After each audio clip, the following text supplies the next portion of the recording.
Сайн бацгаана уу? E-доктор подкастын өнөөдрийн дугаараар бид нэр сүүлийн үед хүмүүс маш их сонирхож байгаа Монгол чинээр орж ирсэн Правило гэдэг йогийн нэг йог болон сонголтын дасгалын нэг хэлбэрийн талаар ярилцах гэж байна. Өнөөдөр манай дугаарт Бачаргал багш маань оролцсон. За манай өнөөдрийн дугаарт оролцож байгаад маш их баярлалаа. За та өөрийгөө танилцуулахгүй юу? Сайн байна уу? Бачаргал гэдэг. Би одоо Монголд байгаа Правило студийн үүсгэн байгуулагч багш байна.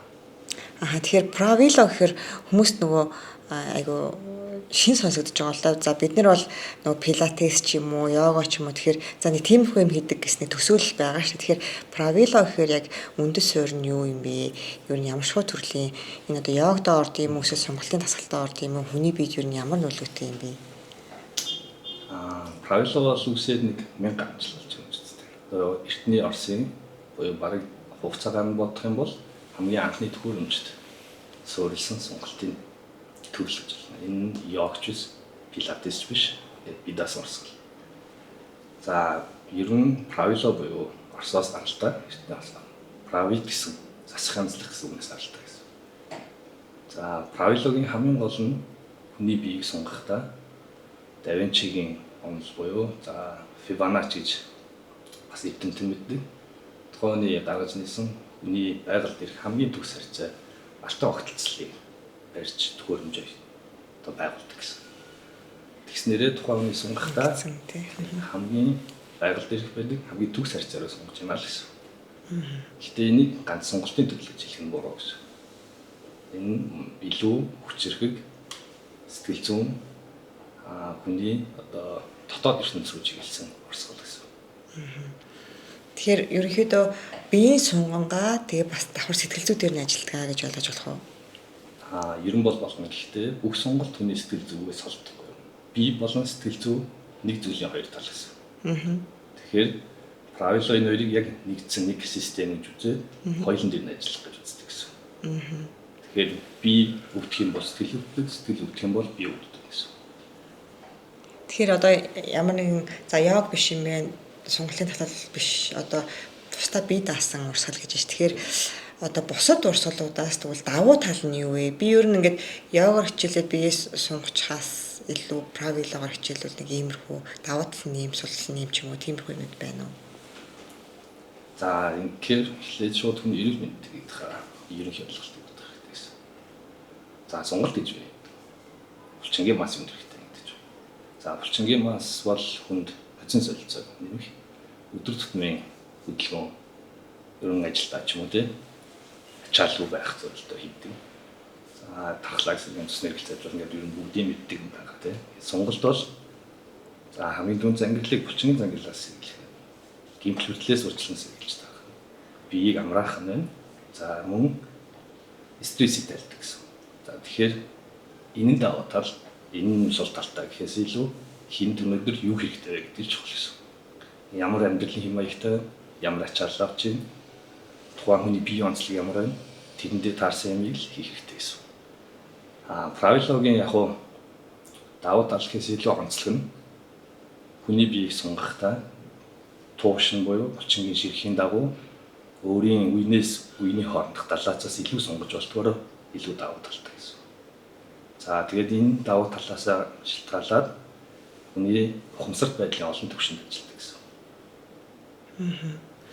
Тэгэхээр за одоо ингээд булчин шүмбэс ингээд сунгаж штэ. Тэгэхээр ингээд та нөгөө ярьдаг штэ. Тим төвшөндөө ингээд сунгадгаа гэд. Тэгэхээр одоо яг Правилогоор ингээд сунгаснаар за яг тууш шугамын давуу ингээд сунгад юм байна. Тэгээд өөр яг давуу тал нь бас юу вэ? Одоо нөгөө булчингийн жиркийн онцлог ч юм уу нөгөө фасци гэж яриад байгаа шүү дээ. Тэгэхээр тэд нартэй бас яаж үйлчлдэг вэ? Одоо ер нь бол хүний нөгөө эрхтний одоо хамгийн том нь болохоор булчингийн гадуур одоо бүх эрхтнүүдийн гадуур байгаа нөгөө хайс фасци гэж байгаа. Тэрийг сунгачиж хүний бүх бие ингэж одоо сонголтоо болно ч гэдэм үү тиймэрхүү ойлголттой сүлүүд яваад байгаа шүү дээ. Тэгэхээр энэтэй холбогддгоо ер нь. За хүний биеийн одоо анатом болон ялангуяа хөдөлгөөн буюу биомеханикийг одоо маш хүмүүс олноор судалж ирсэн. Тэрний одоо орчин үеийн хамгийн том төлөөлөгчтэй нэг нь бол Америкийн нэгдсэн улсын доктор профессор Томас Майерс гэж хүн байдаг.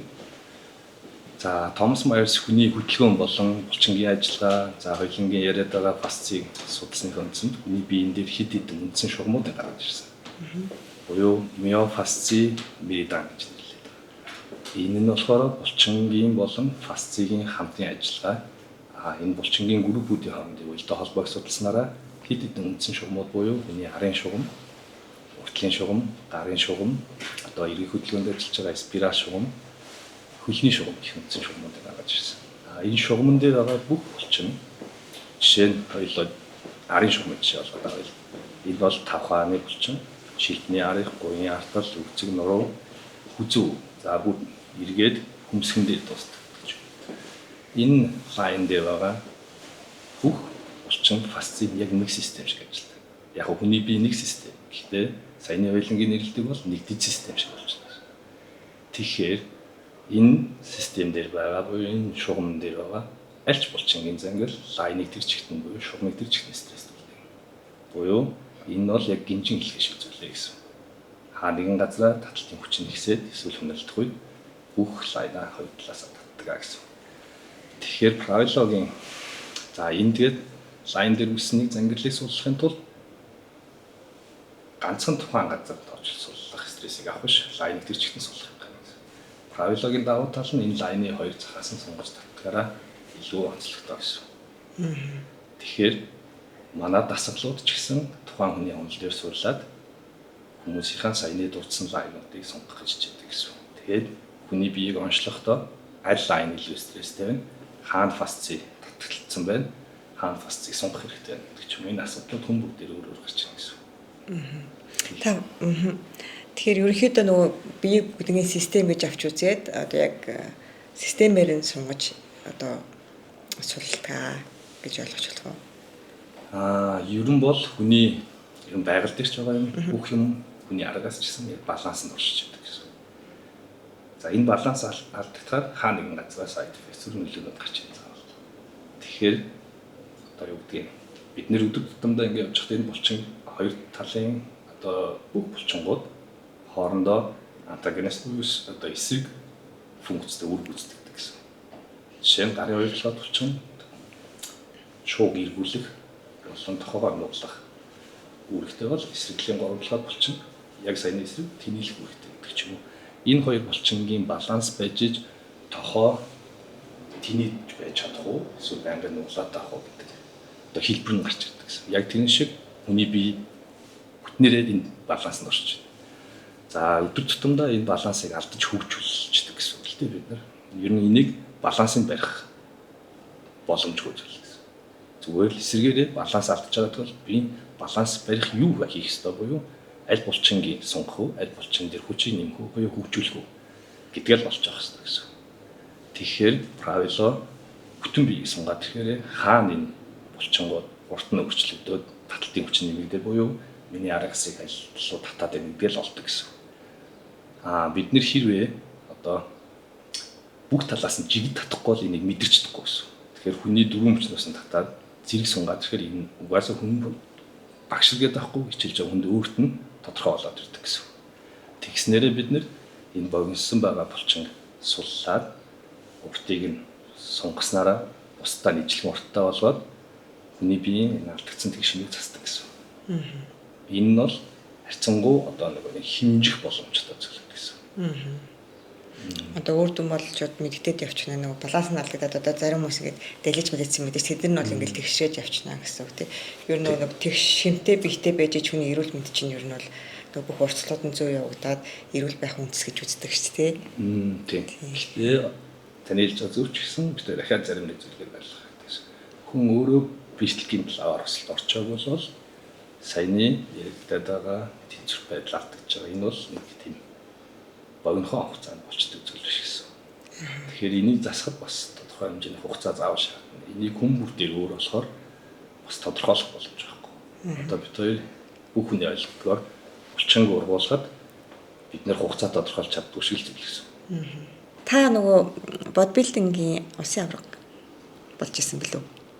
Би Монгол дахь IFBB холбооны 2018 онд улсын авраг болчихсон. 17 онд бас өнгө медаль явчихсан. Тэр хэр удаан бодибилдинг хичээсэн бэлээ? За тэмцээнд орох гэсэл анх хичээлж эхэлсэн он бол 2007 оноос хичээлж эхэлсэн. 2007 гэдэг ч Одоо 18 тий 18 жил. Тэр 18 жил бодибилдингээр хичээсэн. Тэгээ бас дасгалжуулагч хийжсэн. Тэгэхээр хүний нөгөө биеийн онцлогийг бүр нэлээд сайн мэдж байгаа тий. Гэхдээ тий одоо өөрийн хобби сонирхол байсан гэсэн л тий. За бие хөгжүүлэх гэдэг ч юм. Эрэгтэй хүмүүс болгоны л хүсдэг зүйл байсан. За энэ хичээлж яваад тодорхой зүйлүүдийг өөрийн бие дээрээ туршаад гэдэг маань энэ системүүдийг, биомеханикуудыг өөрөө туршиж одоо судалж юм уу тийм уншиж ойлгож ирсэн. Гэхдээ сүүлийн за нэг 5 жилийн хугацаанд би өөрөө нэг 20 оноос эхлээд маш их бэртэж эхэлсэн л тийм. Миний яг нөгөө сонголттой холбоотой сонголт муу гэдэг. Ялангуяа булчин бас ирчүүд айгүйх нэг юм хатуу битэй байхыг хүсдэг. Би ч гэсэн тийм л байсан л да. Тэгэл тэр утгаараа хичээлж байхдаа сонголтыг бол хаяал энэ миний үений далаацуудыг муудаад хатууруулаад гэсэн. За 2020 оноос эхлээд би өөрөө би дээрээ шүмс тасрах ч юм уу, шүмс урагдах гэх мэтлэн нурууны суулттай болох энэ үдийг турших гэхээс илүү гимтэж бэртээд мэдрээд эхэлсэн гэх юм уу. За энэс хойш би 2 удаа алхад орж байсан. Буюу чагтан холбоос дотор холбоос өдөөний үений те тасраад. За тэрнээс хойш би нөхөн сэргийх гэж бараг 2 жил болсон. Энэ үед миний нөгөө нэг хүний биетэй харьцдаг болон өөрийн бие ойлгодог зүйлүүд өөрчлөгдөж эхэлсэн гэсэн. За би ерөөсөө булчингийн масны төлөө ингэж хэрэггүй хэрэггүй юм байна. Би бол нэг 5 зүйлийг хангах хэрэгтэй байна гэж бодож ирсэн. Энэ нь болохоор хүний хамгийн түрүүнд сэтгэл зүйн юм. Булчингийн мас, гэхдээ том хэсэл өөрийн биеийн жин тохирсон функц ажиллагаасаа та булчингийн мас, тэгээ бүтэн биеийн баланс, сонголт, хоол зүй, нойр гэдэг ч юм энэ бүгд яг ингээд цогцолж ижил хүний бие эрүүл мэнд яригдах юм байна. За энэ бүгд л одоо явсаар агаал нэг правилууд дээр авчиж байсан. Тэгэхээр одоо заримдаа энэ болсон процессыг баярлдаг. Яагаад тэгэхээр тэр гэмтлүүд байхгүй, тэр стресс ч юм уу би тэгж доош хэмжээнд надад хэцүү байдалд ороогүй л энэ бүгдийг ойлгохгүй л явж явах байсан. Тэгэхээр одоо энэ бүгдийг туулсан хүмүүс байлаа гэхэд одоо миний өмнөх зам дээр явж байгаа хүмүүс бол уг нь бол хэцэнгуй боломжтой олон жишээнүүд байдаг. Юу хизээх хэмжээгээр гэдэг л олоод бүгдийн балансыг бариас орчуулдаг гэж байна. Тэгэхээр Правила танд одоо яаж тусалсан бэ? Та одоо тэр гэмтэл бэрхтлүүдээ Правилагийн хүчээр одоо эдгээсэн үү? Эсвэл тэр гэмтэл бэрхтэлж одоо байгаа юу? Гэмтэл бэртэл байхгүй гэх юм биш. Ямар ч байсан надад тухгүй байдлууд одоо үнэндээ ч юм уу үүсгэж байсан гэсэн. Гэдэг нь би анх Правила руу явах гэж шийдэх үедээ за бэртлийн талаас шалтгаалаад миний саяны дурдсан 5-6 зүйлээс энэ бүгдийг шингээсэн юмыг өөрөө хайж авсан гэсэн. Тэгээ санамсргүй Правилаг бол орж хараад өөрөө судалж байгаа багшийн сургалт жилдээ нэг болох нь гэж байгаа юм шиг. Гэхдээ юу болох яахыг бол мэдэхгүй. Ер нь заримдаа бид нэг юм нийгмийн шаардлагаар ч юм уу эсвэл алдаж болохгүй гэсэн сэтгэл зүйн байдлаас болоод нэг риск гаргаж чаддаг. Би яг өөрөө тийм хүмүүс. Амьдралдаа ерөөсөө риск гаргадаг. Дандаа тооцоолж байгаа гэж. Тэгээ энэ бүгдээсээ шалтгаалаад би ерөөсөө би ерөөсөө амьдралдаа дандаа л математик шиг амьдэрсэн юм байна. Одоо би тэгж амьдрмааргүй байна. Тэгээ одоо анх удаа шийдсэн зүйл маа Правила. Тэгээд би яг ер нь нийгэм ирчүүдээс яг тийм хатуу чулуу шиг байхыг шаарддаг гэсэн. Бид нар ч өөрсдийгөө тэгж боддог. Тэгж явсараад би нөгөө өөрийнхөө юу хүсэж байгаа гэдгийг мэдхээ байсан байсан гэсэн. Юу хүсэж байгаагаа мэдэхгүй бол би жаргалтай байж хатаа ч нэгэн хийвээ. Надад хэцүү байсан ч би нэгэн хийвээ гэсэн. Тэгвэл би амьд байгаа юм гэсэн асуулт гарч ирсэн гэсэн. За тэгвэл би амьд биш юм бол тэгж мэдэрч чадахгүй байгаа юм бол өөрийгөө бүр хогийн нөхцөлд аваачаад үзье. Ямар ч эрсдлээс яваад үзье гэсэн энэ бодол энэ Правилаар аваачсан. Би тэнд өөрийгөө ахин төрсөн гэж боддог. Тэгэхээр би тэнд өөрийнхөө сэтгэл дотор байсан түнэр харанхууд дахиад туулж явжсан гэсэн. Цэргийн сургууль төгссөн. Оросд те. Тэгэхээр хүмүүс одоо цэргийн сургууль төгссөн хүнийг юу гэж болоод төгөхээр ингээл ерөөсөл амар шалгуурт болцсон. Тэгээ одоо бараг 6 жилдээ цэргийн сургууль чинь. Тийм. 6 жил Оросд цэргийн сургууль төгссөн гэдэг бол одоо бие минь төмөр болчихсон. Сэтгэл зүйн өдөр бол ч амар гэсэн нэг тийм хүмүүсийн төв төсөөлөл байгаа шүү дээ. Гэтэл та яг одоо бодит ингээ хүний жишээн дээр авахад бол ийм замаар явсан ч гэсэн бас хүнд асуудлууд гараад тэрийгээ бол давж гарсан зүйл нь бол правила байна. Гэдгийг бол өөрийн биеэрээ ингээ мэдэрчээс болж байгаа юм биш үү? Тийм би 6 жил цэргийн сургууль сурсан. Тэр нь намайг айгүй олон зүйлийг өгсөн. Гэхдээ бас амар олон зүйлийг авсан. Ягаад сая одоо нэг би мэдрэмжээ мэдэхгүй байна. Бүх дотоод одоо мэдрэмжээ нууга дараас ирсэн гэдэг маань бас цэргийн сургуультай холбоотой гэсэн. Ягаад тэр эрчүүдийн дунд би өөрийгөө сул дараа гэж харуулж болохгүй болсон. Тэн дунд би бас өөрийнхөө байр суурийг олох гэж хичээжсэн гэж. Тэгээд энд би өөрт хэцүү байгаагаа харуулахгүй байнгын дарсараа тэрийг дараас урцсан. Одоо жишээ нь миний дотоод хоолой надтай ярьж гад ч юм уу юу хүсэж байгаа илэрхийлэх гэхэд нь би үгүй нөгөө өчрөх байх хэвээр. Үгүй би ч одоо энэ сул дараа байдал харуулчихгүй гэж. Энэ бүх зүйлээрээ одоо ингээд дарсараа тэр мэдрэмжүүдийг байхгүй болгоцсон гэсэн. Одоо жишээ нь Бачаарал гэж миний дотоод хүн байлаа гэхэд тэр надад ямар нэг юм илэрхийлэх тулсанд нь би за байжээ. Би ч өчрөх хүн. Эсвэл надад нэг юм зорилго байна. Гэт тийх тусмаа тухайн хүнийг дуурах болгонд нь нэг харамхруу хийгээл улам гүнзгий ухаалсан. Энэ нэг 10 хэдэн жил үржилсний дараа нөгөө дугаалгаа чинь 1000 тэр доод хүнээс орлоод би сонсох болцсон. Тэгээ би сонсё гэдэг. Чихтэйгч над сонсохдохгүй байсан гэсэн. Тэгэхээр одоо хүмүүсийг бас тийм байгаасаа хүсдэггүй. Правилууд бол ерөөсөө яг зөв хамгийн том ерөнхий утгаараа бол хүмүүсийг за та зүгээр төгс бишээ. Хоёрт одоо өөрийнхөө дотоод ертөнцийг буюу чимээгүй орчин. Бид нэр одоо толгойд маш их түмэн бодол байнгын урсч идэг гэсэн. Энэ бүгдээсээ нэг пауз аваад за чимээгүй орчинд өөртөөгөө нэг ярилцах энэ боломжийг бүрдүүлдэг гэсэн. Хамгийн том утгаараа бол та өөрийнхөө хамгийн сайн сэтгэл зүйч. Зүгээр л тэр өөртөөгөө хийх диалог хийх боломжийг бүрдүүлээд тэр нөхцөл тухайг авч гэсэн. Энэ үед хүн чимээгүй орчинд өөрийнхөө дотоод хүнээс сонсож эхлэх боломжтой байсан. Тэр үед нэг нүцгэн үнэн гарч ирнэ гэсэн. Тэгэхээр правила бол ингээд яг бусад спортуудыг бодвол одоо надад тэг санагдчихээн л та. Сонголт хийгээд бие хөгжүүлчихнэ. Одоо нөгөө бие тэнцвэржүүлчихнэ. Дээрээс нь сэтгэл зүйтэй ажиллаад сэтгэл зүйд тэнцвэржүүлчихнэ гэдэг чинь ингээд тал талын ашигтай юм байна гэж ойлгогдож байна зөв үү? Тийм. Ер нь хүн тэндээс юу хайж ирсэн түүнийг олох боломжтой л гэсэн. За жишээ нь би нарийн булчингуудыг хөгжүүлэх чинь гэх юм бол тэрийг олж олно. За би сэтгэл зүйн хувьд доктортой босоо. Би энэ сэтгэлийн дотоод амгалан хайж ирсэн гэвэл тэрийг олж олно гэсэн. Тэгэхээр хайсан юм ал оддог газар гэсэн. Ер нь правилууд одоо ч гэсэн миний хувьд тийм хөвөрөл байгаа гэсэн. Бид нэг амар том карьертай газар биш. Тийм байхаж хүсдэг. Зүгээр л хүн орж ирээд би энд нөгөө өөрийн нийгэм донд явдаг бүх хамгаалтыг аваад би замд шүү дээ. Одоо нэг ингээд нэг бие сул тавья, сэтгэлээ сул тавья гэдэг ч юм уу. Тэрийгээ сул тавиад restart refresh хийгээд 50 байдлаа олж аваад газар угаасаа л гэж байна.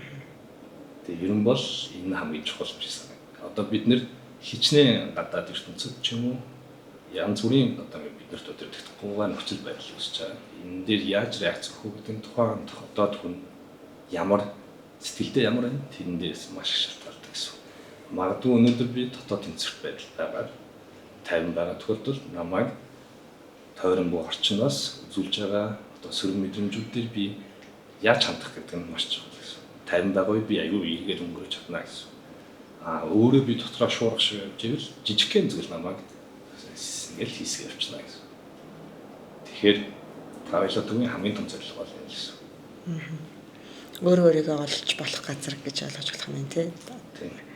Амар тавийн нөхцөлд гэх юм уу да. Өөрийгөө олох, өөрийнхөө дотоод хүчийг олж авах, амар амгалангаа олох, давхар бие хөгжүүлэх, эрүүл мэндэ бас бие физиологийн хувьд сайжруулах нөхөн зэрэг газар гэсэн. Тэгэхээр миний болохоор яг би бас правилаад явдаг. Анх явсан шалтгаан бол би нөгөө сонголт хийх хичээл явсан л да. Яг нөгөө сэтгэл зүйн талын мэдгүйгээр явж гисэн. Тэгээд одоогийн байдлаар бол маш их таалагдж байгаа. Ер нь бол урд нь янз бүрийн сонголтуудад бас явж исэн. Гэхдээ үр дүн нь бас арай правило дээр бол илүү гарч байгаа юм шиг санагдсан. Хүний нөгөө хамгийн том эрхтэн фасци гэж байгаа. Тэр одоо ямар учиртай юм бэ? Бид нар бол нөгөө мах иддэг хүмүүс болохоор айгу сайн ойлгоод байгаа шүү дээ. Нэг илэг бөөрийн гадууруудын нэг юм хайс ч юм уу те. Тэрийг бол айгу сайн ойлгоод байгаа те. Тэнгууд дотроо дахиад ямар ширхтэй байдیں۔ Тэр одоо яг ингээд сонголтын үед яаж үйлчлээд яагаад аа гэдэг талаас нь жоохон тайлбарлаж өгвөл хүмүүстээс ойлгомжтой болоо. За түрүүний дурдсан шиг нөгөө Томас Майерс гэдэг хүн маань энэ фасцийн тухай бас ярьдаг хамгийн том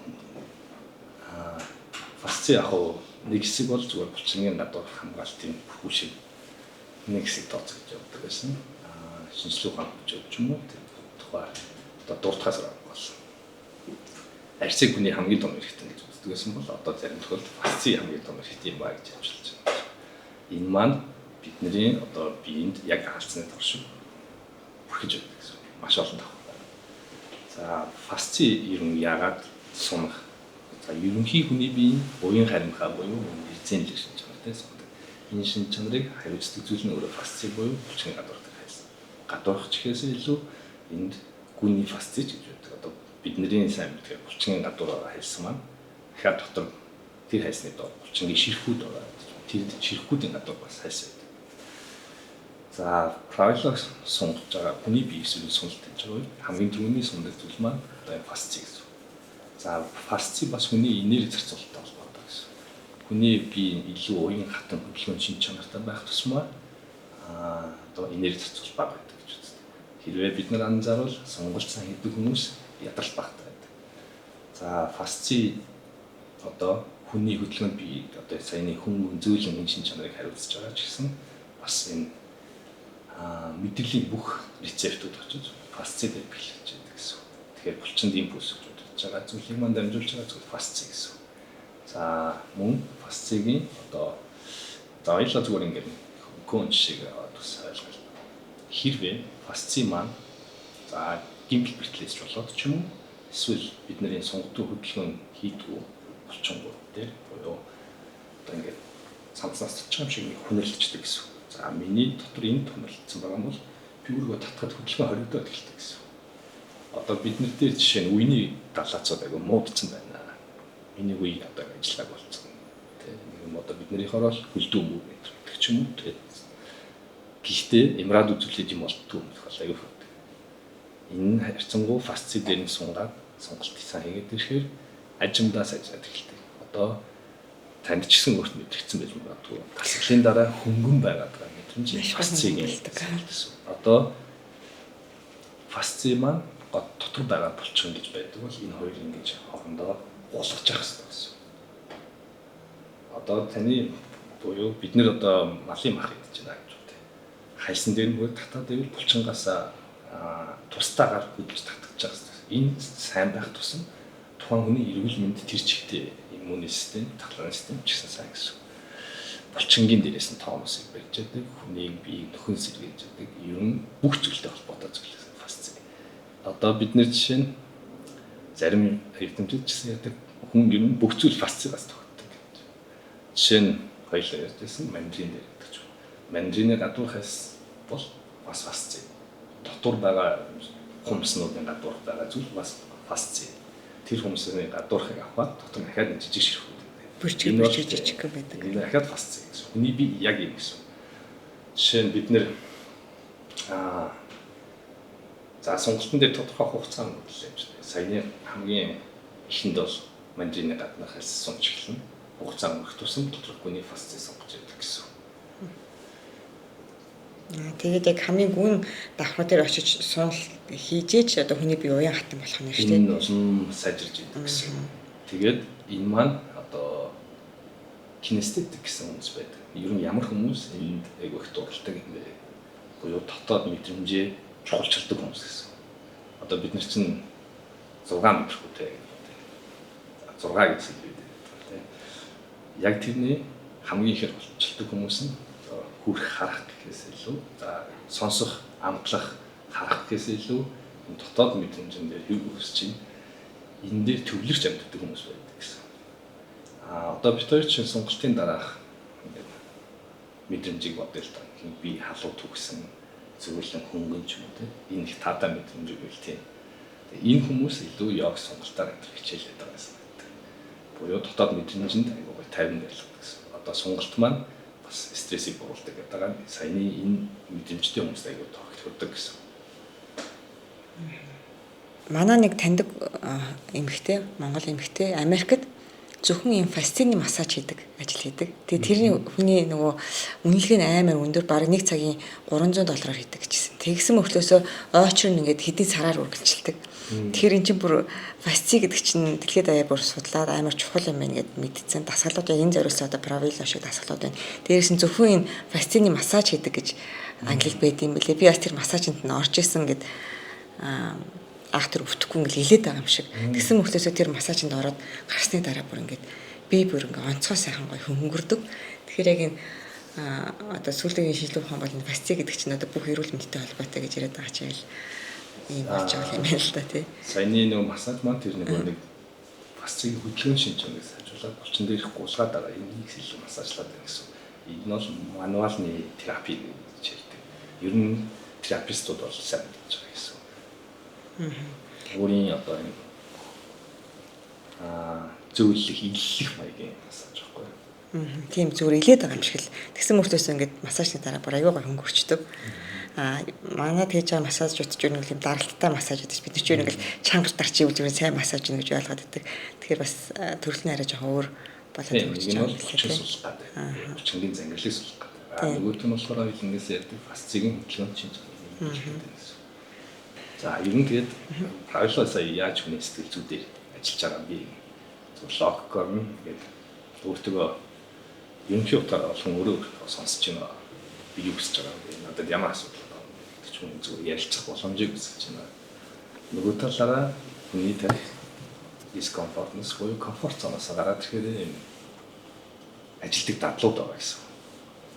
За тэр нь яаж анзаардаг вэ гэхээр правилог жишээ нь яагаад хичээлэгч хүн өөрөө өдөрт юм бэ? Буюу ямар таталтын хүчин хэрэг хугацаанд байхыг өөрөө шийддэг нь тухайн хүнийг ухамсарч шийдвэр гаргах гэж хичээгээд байдаг гэсэн. За энийг би өөрөө хүсэж шийдсэн юм бол яагаад энэ нөхцөл байдлаар байж чадахгүй вэ? За магадгүй би нэг тодорхой хэмжээний таталтын хүчинд орчлоо гэж. Өөрөө зөвшөөрсөн. Энэ миний хүсэл байсан. За тодорхой хугацаа өнгөрсөн чинь амар хэцүү болоод ирлээ. Энэ бүх зүйл дээр байдаг гэсэн. За тэнгуү тэр надад хэцүү болчлоо. Хоёлоо жоохон гүрийх үү? Эсвэл би чадж байгаа юм шиг. Давж гарах уу, бууж өгөх үү гэж хичээл авах уу? Эсвэл чадж байгаа юм шиг гүрийгээ царайлаад авах уу? Эсвэл буугаад өгөх үү? Гэт энэ ярилцлагууд тэр явж идэг гэсэн. За тэгвэл би өөрөө одоо жишээ бүх зүйл тасан зохицсон тодорхой хугацаанд тийм. Тэгвэл энэ намайг гинтэхгүй гэв намайг комфорт зоноос гаргаж хахад ягаад энэ эмоцууд өрнөд бид тэр эмоцуудад автаж захирагдаад шийдвэр өөрчлөлт байна гэсэн зүйлүүд байна. Одоо жишээ нь таталт хүний бие гэдэг дүнлээс татчихна гэж байна. Тухайн хүн маань өөрөө татуулъя гэж хүсчээ. Бас тодорхой хэмжээнд юм хамгаалт үүсгэждэг гэсэн. Буюу одоо ингээд бид хоёрын цахаас таталт үйлчлээ явж байна гэж байна. Тэнгүүд энэ дээр айл хэзээ нөгөө хүн өөрийгөө хамгаалаад даалгаж хангалтсан юм байна. Ягаад гэвэл би шин цаашаа дотгошоо нэвтрүүлж өөрийгөө зовоомор байна. Яг ингэж тарих ажилладаг гэсэн. Эсвэл тухайн хүн бүх зүйлийг зөвшөөрөө сул тавьж гинөө. Эсвэл татуулъя гэж энд нэг хамгаалт хийгээд байна уу гэдэг айгүй том асуудал гэсэн. Энийг бас ганцхан бие организмээр ажиллаж байгаа мөртлөө ийм шийдвэр гаргаж байна гэж хэлэхгүй. Сэтгэл зүйдээр одоо нэг тохгүй байдал үүсгэхэд айл дээр 2-3 алхмыг өмнө бодоод хамгаалтаа хийсэн байдаг ч гэдэг ч юм уу. Тэгвэл би яагаад энийг хийхээр өөрөө шийдсэн юм бэ гэж их асуух гэнэ гэсэн. Жишээ нь хүмүүс дээр үүсдэг правилуудаар яагаад энэ бүгд дээр сэтгэл зүй холбогдоод бүр ингээд детальчлаад авах юм бол энэ таталт нь тухайн хүнийг комфорт зоноосоо гаргаад ирэхээр ямар эмоцууд тань дээр өрнөд байна гэдгийг ойлгох гэдэг байна гэсэн. Энэ үед би ямар шийдвэр гаргах вэ? Яагаад энэ хэцүү болж байгаа би цухтаад байдаг. Тэгвэл би амьдралдаа байнга цухтаж амьдрах юм уу гэдэг ч юм уу энэ асуулт тулдаг гэсэн. Тэгээд энэ маань ухамсарын олон түвшинд ажилладаг. Далд ухамсартай байсан надад одоо ингээд гарч чадаагүй байсан. Өсвөр мэдрэмжүүд ч гэсэн буцаад санагдаж орж ирнэ гэсэн. Тэгээ энийг ахин туулж буюу тэнд дахиад нөгөө цогж исэн асуудалтайгаа нүүр тул дотор ярилцлага өрнөж хүн сэтгэлийн тайвшрал болоод тэнд шийдэл юм гэхээсээ илүү хүлээн зөвшөөрөл тийм үү? Эсвэл тодорхой хэмжээний сөрөг ч юм уу одоо ямар нэгэн хариу урвал шийдвэр гаргадаг гэсэн. Тэгснээрээ энэ асуудлаас чөлөөлөгдөнө гэсэн санаатай ажилладаг гэсэн. Одоо магадгүй правилаа дээр ирээд тэнд аягүй хэцүү санагдаж байна. Яагаад тэгэхээр хүний өөрийн комфорт зоноос гарч байгаа хэмжээнүүд өөр гэсэн. Аягүй за жишээ нь таныг татгаад одоо жишээ магадгүй нэг хэцүү биш байж байгаа. Ганц 2 минутын дараа нөгөө хүмүүс хэцүүж болж байгаа. Манай дээр жишээ байна гэсэн.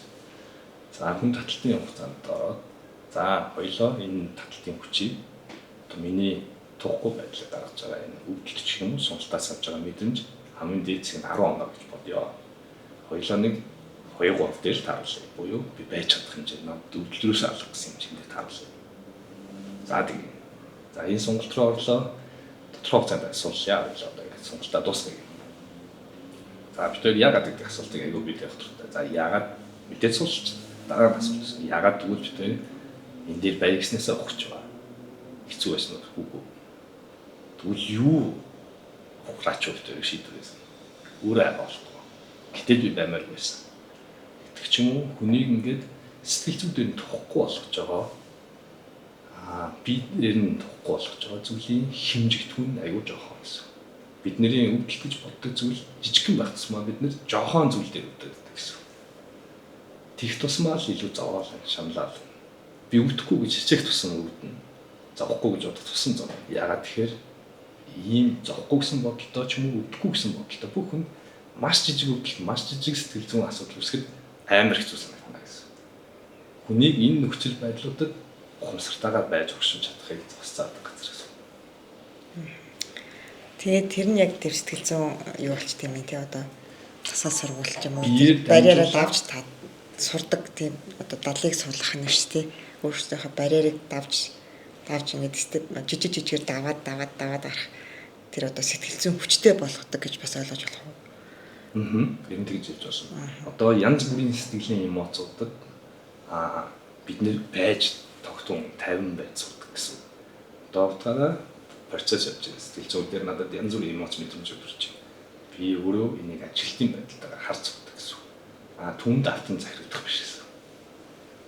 Ингэснээрээ тухайн хүн магадгүй тэнд нэг өөрийнхөө нэг өөр төр төрх өөрийнхөө нэг өөр хүчийг олж авах боломжтой байсан. Правилоор хичээлж байгаа хүмүүс ер нь нэлээх уйлдаг гэдгсэн тэр уйлж байгаа тэр одоо саяны тэр сэтгэл зүйн барьераа давж чадахгүй уйлаад байна гэсэн үг үү? Эсвэл өвдөөд уйлаад байгаа юм уу? За татлтын энэ над дээр тохиолдсон тэр хүмүүс дээр ч би ч гэсэн өөрөө уйлдаг байсан. Шалтгаан нь айгүй юм. За татлтан би байж байхдаа за би энэ даяа гэж шийдчихэд надад хэцүү санаг. Энэ хэцүү санагдчих үедээ би одоо сэтгэл зүйн ямар төвшөнд байсан тэр маань санагддаг гэсэн. Одоо надад бол амар өвдөлтөй санагддаг байсан би. Өвдөлтөй. Гэтэл маань би өөрөө амар өвдөлтөй. Яагаад би энд ирж одоо ингээд өөрийгөө зовоох болсон юм бэ? Энэ хүртэл миний амьдрал утгахгүйсэн юм уу? Би одоо яах гэж ингэж өөрийгөө зовоогоод байгаа юм бэ гэж. Эсвэл би ямар ганцаардмал амьдралтай юм бэ гэж. Энэ асуулт намайг уйлуулж байгаа тэр хүмүүсийг уйлуулж байгаа болохоос биш би өвдөл биш гэсэн. Буюу заримдаа би өөрийгөө шийтгэнгээ өөрөө өвдөж байгаа гэсэн. Тэгээд яг тэнд уйлаад байгаа хүмүүс маань яг тэр дотор сэтгэл дээр өвтгөөд байсан шаналгаад байсан сэдв ганцаараа чимээгүй орчин буюу байхад л одоо правилогийн нэгнэлтээр таталт байхад нөгөө нэг сэдвүүд гарч ирээд тэр хүнийг зовоож байгаа гэсэн. Тэгээд энэ зүйлээсээ зугтах тусам энэ зүйл дотроо улам томроолоод бид нар алга болчлоо гэдэг ямар нэгэн байдлаар тэрнээсээ зугтдаг. Магадгүй хин нэгэнтэй хамт цагийг өнгөрөх гэж ч юм уу. Эсвэл байнгын ажил хийгээд ч юм уу сатах гэж тийм. Эсвэл ямар нэг юм үз сонсож ч юм уу. Яваад ер нь тэрнээс ингээд аль болох тэрийг мэдрэхгүй байх гэж. Гэхдээ л энэ нөгөө нэг гэрлээ унтраагаал орондоо ороход яг энэ зүйл захиалт түрээд байгаа гэсэн. Тэгэхээр эндээс зугтах хэрэггүй гэсэн. Зугтах тусамж том. Яг ийм цаг нөхцөлд байгаад ирсэн хүн правилаа дээр нэг тэр тасгалын үед уйлаад байгаа шалтгаан гэсэн. Тэгээд уйлчаар одоо сэтгэл санаа сайхан болоод тэрийг ингээд гаргаж ийн гэж ойлгох уу. Хүмүүс чинь за сэтгэл зүйн асуудалтай болохоор сэтгэл зүйчдэр очиод юмаа яриад уйлаад ч юм уу юмаа гаргаад тэгээд тэрийг эмчилгээ гэж нэрлээд ингээд сэтгэл зүйн сайхан болчихно гэдээ байгаа шүү дээ. Тэгэхээр Правило дээр одоо яваад яг тэр үнэтэйг нүүр туулаад уйлаад дараагийн шатанд ороод ингээд таатгал авдаг гэж болж болох уу? Өөрчлөхөөс илүү тэр өөртөө хийж байгаа яриа төгсгөл болдог гэсэн. Тэр яриан донд уйлчиж болно, инээчж болно, багшилж болно. Тэрний яг уу ойлгонд ярьж байгаа жишгээр ойлгоч авсан болохоор уйлдаг гэсэн. За ер нь Правило тэр хүний сэтгэл зүйдээр яаж ажилладаг байгаа гэхээс илүү зүгээр тэр таталтанд байхтай хүн энэ өөртөө яриад байгаа л гэсэн санаа. Ер нь Правило ч гэсэн тэгж үздэг. Олон йогийн ч багш надад үзэж байгаа гэсэн. Хүний сэтгэлд үүссэн одоо сөрөг мэдрэмж гэж гомдол, атаархал, эсвэл шунал гэж тийм одоо өсөө хангаж. Энэ би бүгдийг надад төрчөөд би гаргаж чадаагүй байлаа гэж бод. Ялангуяа энэ Америк гомдолтой холбоотой гэсэн. Энэ гаргаж чадаагүй бүх мэдэн хүний биед зангил болж болдог гэж байна. Тэгээд бид нэр сунгалтаа хичээлж байгаа үед тайвширлыг болоод байгаа. Энэ бүгдийг нэг талаасаа бие организм талаасаа засаад байна. Правило татлан нөгөө асуудлуудтайгаа өөртөө диалог хийгээд сэтгэл зүгээ асуусаад байна гэсэн. Тийм учраас давхар нөлөө үзүүлээд аль аль нь нөлөөлөд байгаа юм биш. Тэгээд үр дүн үйл цаатай байгаа юм. Тийм. Бүх сонголтын төлөөлөл гэсэн. Яг хөө Правилогийн хувьд хэмжээс нь арай ондоо. Хурдцсан ондоо. Бид хоёр жишээ нь за яг юмыг хоёр юмыг яг нэг зам руу явж байгаа зүйлүүд гэсэн. Одоо за эрүүл мэнд гэсэн нэг оргил байлаа гэж. Пилатес ч тэр, йогач тэр, фитнес ч тэр, Правилоч тэр бүгд энэ оргил руу явж байгаа. Тэгэхээр энэ яг нэг замлал явж байгаа гэсэн.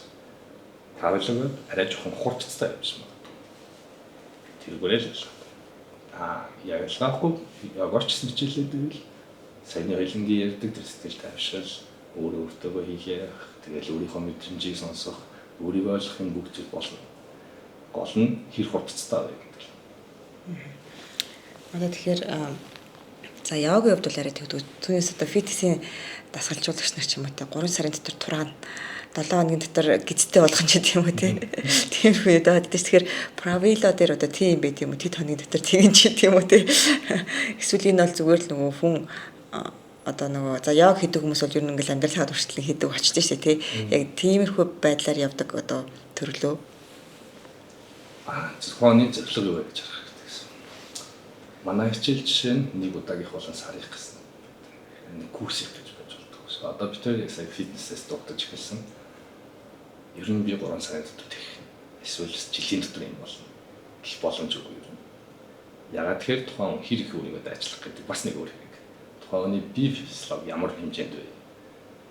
Бие физиологи онцлог нэг вэ? Гэдэг ч юм уу энэ бүгд тис ондоо болохоор энийг өөрчлөн хийх боломж. Тэр утгаараа Правило дээр бас яг курс гэдэг жилтгүй. Дээрээс нь та энэ хугацаанд ийм үдэн төрнө гэж бас амлалтгүй. Бид нэр ийм зүйлсүүд тэмүүлж байна гэвэл тийм. Гэтэ энэ бол харьцангуй ойлголт гэсэн хугацааны үед. Яг нь нийтлэг хараад нэг дүгнж болж байна. За иймэрхүү төвшөнд байгаа хүн яг 2 сарын дараа маас нь ч юм уу олонх нь ийм төвшөнд хүрч байна гэж би хэлж болно. Гэхдээ тэглээгээ та тэмдэн түннэ гэсэн бас биш. Өөрөө хичээх. Магадгүй нэг удаа хичээлж байгаа хүн сар хичээлж байгаа хүмүүсээс илүү төвшөнд хийж болно. Эсвэл тухайны бас ахаа сэтгэлзүүдээр боддог гэсэн. Тэгэхээр өөр гэж тарах гэдэг даа гэсэн. 3 сарын дотор тийм үр дүн төрнэ гэж яхаж бас буруу гэсэн. Ер нь миний ойлголтоор бол хүн өөрийнхөө өдөр тутмын амьдрал ачаал биеийн онцлог өнөөдөр байгаа биеийн төвшин энэ бүгдээс шалтгаалаад юу гэж хийж болно. Фитнесэж хийж болно, Правилоч хийж болно. Гол нь энэ бүгдийн балансыг бариад хизээ юу ямар хэмжээгээр гэдэг л болох хэрэгтэй. Тэгэхээр одоо хүмүүс энэ доор гарч байгаа зураг бичлэгийг хараад ингээд татж байгааг нь харахаар очиод учирдахгүй татуулаад хөтлөө өвдөөл тэгэл айгу хэцүү санагдчих магадгүй. Гэтэ энэ таталт бол нөгөө нэг нөгөө татуулж байгаа өөрөө шийдэж байгаа шүү дээ. Багш бол хизээч хүчээр татахгүй одоо зүгээр ингээд байж ч болно эсвэл жоохон сунгуулад ингээд жоохон татуулсан ч болно эсвэл бүр хүчтэй татуулсан ч болно. Тэр бол нөгөө хичээлж байгаа хүнийх нь өөрийнх нь сонголт тий. Энэ яг үндсэн концепц гэсэн. Буюу би өөрийнхөө хүслээл комфорт зоноосоо гарна. Энэ үед нөгөө шийдвэрүүд ухамсартай байж эхэлнэ гэсэн. Тэгэхээр нэг зүйлээс айхгүй болж байна гэсэн. Намайг хүсээгүй байхад татаадахгүй юм байна. Би буяа гэж ах болохгүй юм байна гэж. Яг зарим талаасаа манайх барайчин өвдөлт ч юм уу эсвэл зүгээр нэг юм сонголтын өөр бусад азуудаа хүний дагаад тэдэн минут хүчилдэг бол маань бүр эсэргээрээ хүссэн үедээ бууруулна. Хүссэн таталтынхаа хэмжээнд байж болно. Хэцүүнгүү зөвлөнөө тухайн нэг өөрөө дотроо ойлгоо шийдээд явдаг юм процесс. За бид хоёр биеийн жингээрээ төрникнээс хатгаж байна гэж байсан. Доошо биеэ зүгээр сонгож байна, зүгдэж байна. Энэ үед хүний бие гэхийн татахчээ доошо татж байна. Бид хоёр энэний тусламжтай сунж байна гэсэн. За энэ бол хоёр үеийн дээр ачаал ирээд бид хоёр сунж байгаа гэсэн. Гэтэл яг эсрэгээр правило дөрвөн мөчнөөс өөрийнхөө биеийн жинг сунгаад гэхийн татахчээ татуулж байна. Бидний ихэнх дасгал за баг ихний сарч баг тийм байх боломжтой буюу зөвхөн өөрийнхөө биеийн жингээр сундаг гэсэн. Тэгвэл дөрвөн мөчнөөс сунгах нь хоёр мөчнөөс сунгахаас нэг үеийн дэх ачааллаа бодвол дөрвөн мөчнөөс нь баг байж таарах. Тэгээд яагаад аимшигтай санагдаад байна. Гингүүд нэг нь энэ би түнэгийг хатгаж байна. Би хүссэн үедээ тавьж байна. Ийм нэг сэтгэл зүйн байдал байхад нөгөөх нь боолтноос намайг уйдсан, намайг татж байгаа гэсэн. Гэхдээ яг үнэндээ тухайн хүссэн үедээ бууж байна. Хүссэн үедээ таталтаас болж байна. Тухайн сонголт гэсэн. Тэгээ бодохоор энэ правило хамгийн энгийн байсан. Гэхдээ энэ амархан гэсэн үг биш. Энэ хэцүү өөрөө сонгож байгаа гэсэн. Тэгэхээр ер нь бол ядаж нэг удаа ороод үсэх юм бол одоо ямар гоё вэ гэдгийг л хүмүүс нөгөө нэг одоо өөрөө хийж үсгэхээс нь ойлгох гэдэг шүү. Тэгэхээр би бол хүмүүст ядаж нэг удаа ороод үзээрэй л гэж зөвлөмөр юм лээ. Тэгэхээр би бол өөрөө яг хичээлж байгаа. Одоогийн байдлаар бол маш таалагдж байгаа. Цаашдаас өргөлүүлээд явах бах. Сонголтын хувьд бол бүр үнэхээр шууд мэдэгддэг. Шууд л одоо ингээл хийсээ дараа би хөнгөвөл амар бойлол явчихдаг юм бэлээ. За тань тэгээд өөр нэмж хэлэх юм бэ нөө? За саяны нөгөө нэг удаа явж үзэх гэдэг шиг манай дээр хичнээн сарын үйлчлэг гэж байдаг ч бид нэр шинэ явж байгаа нэг хизээч сарын үйлчлэг авдаг гэсэн. Шалтгаан нь бидний жишээ нь хийж үзээгүй юм аа хийж үзэж байна. Ямар ч төсөөл бол. Ямар ч төсөөл байхгүй зүйлийг хүн хийхээр магадгүй таалагдахгүй ч болно гэсэн. Тэгэхээр заавал та нэг удаа авалтад үзье. Хэрвээ таалагдвал та хугацаагаа өрчлөөд хэдэн хэрч хугацаанд хийж болно гэсэн. Тэгэхээр цаад санаа нь бид нэр зүгээр л таалагдсан хүмүүс нь эсвэл тухайн хүн хэрэгтэй гэж үзсэн хүмүүс нь хичээлээсээ үздэг. Тэгэхгүйгээр өөр тохиог байгаа зүйлүүд бид нэр заримдаа тэгдэг шүү дээ. Нэг юм сонгочоод минийх шин эсвэл би ер нь нэг буруу юм сонгочихжээ. Над хэцүү юм байна гэж чадахгүй юм байна гэдэг ч юм уу. Эсвэл тухайн тааламж байх нь бид нар бас хичээлээд байх тийм сонирхолтой биш гэсэн. Тэгэхээр хүн заавал оролдож үзхийг бол эхлээд оролдож үзээд та шийдвэрээ гаргадаг л нөхцөлийг бүрдүүлдэг гэсэн. За өнөөдрийн дугаарт орж сонирхолтой мэдээлэл өгсөн танд маш их баярлалаа. Таны цаашдын ажил амжилт хүсье. Баярлалаа. За баярлалаа.